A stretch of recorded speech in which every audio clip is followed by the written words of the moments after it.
বুখারী শরীফের 1421 নম্বর হাদিস। হযরত আবু হুরায়রা রাদিয়াল্লাহু তাআলা আনহু তিনি হাদিসখানা বর্ণনা করছেন।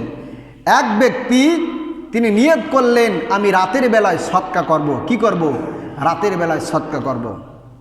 ওই ব্যক্তি রাতের গভীরে কিছু সদকা নিয়ে তিনি বের হলেন। অনেক রাত, গভীর রাত্রে তিনি একজন ব্যক্তিকে সদকা দান করলেন। সদকা করার পরে সকালবেলায় খবর হয়ে গেল অমুক ব্যক্তি একজন চোরকে সদকা করছে। কাকে দিছে? একজন চোরকে সদকা দিছে, চোরকে দান করছে। ও ব্যক্তি তো জানে না এ ব্যক্তি চোর। ওই ব্যক্তি নিয়াত করলেন, আমি আবার সদকা করব। তিনি রাতের বেলায় তিনি আবার কিছু স্বর্ণ মুদ্রা নিয়ে বের হলেন এবং একজন মহিলাকে তিনি সদকা করলেন। সকালবেলায় মানুষ বলা বলি করলো অমুক ব্যক্তি একজন জিনাকারী নারীকে সদকা করেছে। আগের দিন কাকে সদকা করছে? একজন চোরকে। পরের দিন আবার সদকা নিয়ে গেছে, একজন জিনাকারিনী নারীকে সদকা করছেন। তিনি তৃতীয় দিন আবার নিয়ত করলেন, আমি সদকা করব। গভীর রজনীত কিছু সদকা নিয়ে তিনি একজন ব্যক্তিকে দেখলেন, তিনি রাতের অন্ধকারে ঘোরাফেরা করতেছেন। তিনি ওই ব্যক্তিকে সদকা করলেন। সকালবেলায় মানুষ বলা বলি করলো অমুক ব্যক্তি একজন ধনী ব্যক্তিকে সদকা করছে। কাকে সদকা করছে? একজন ধনী ব্যক্তিকে। ধনী ব্যক্তি যারা, তাদের সদকা খাওয়া জায়েজ নাই।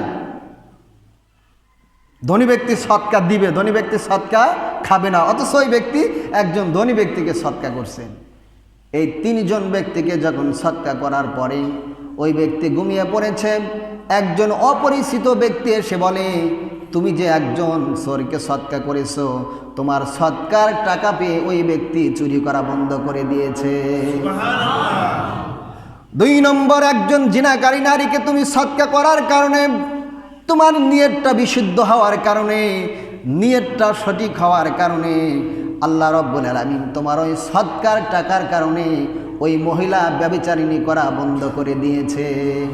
আর তিন নম্বর, একজন ধনী ব্যক্তিকে সদকা করার কারণে আল্লাহ রাব্বুল আলামিন তার মনটাকে পরিবর্তন করে দিয়েছে। হারে, একজন ব্যক্তি আমাকে সদকা করলো, অথচ আল্লাহ পাক রব্বুল আলামিন আমাকে এত ধন সম্পদ দিছে, আমি আমার ধন সম্পদ থেকে কোনোদিন সদকা করি নাই।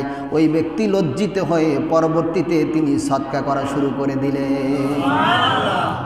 আবু হুরায়রা হাদিসখানা বর্ণনা করেছেন, বুখারী শরীফের 1421 নম্বর হাদিস। এই জন্য দান সদকা আমাদের করার দরকার আছে না নাই? কথা কয় না, আছে না নাই? এখন কলম পরীক্ষা শুরু হবে। এখন কি হবে বলেন? পরীক্ষা শুরু হবে। ওয়াজ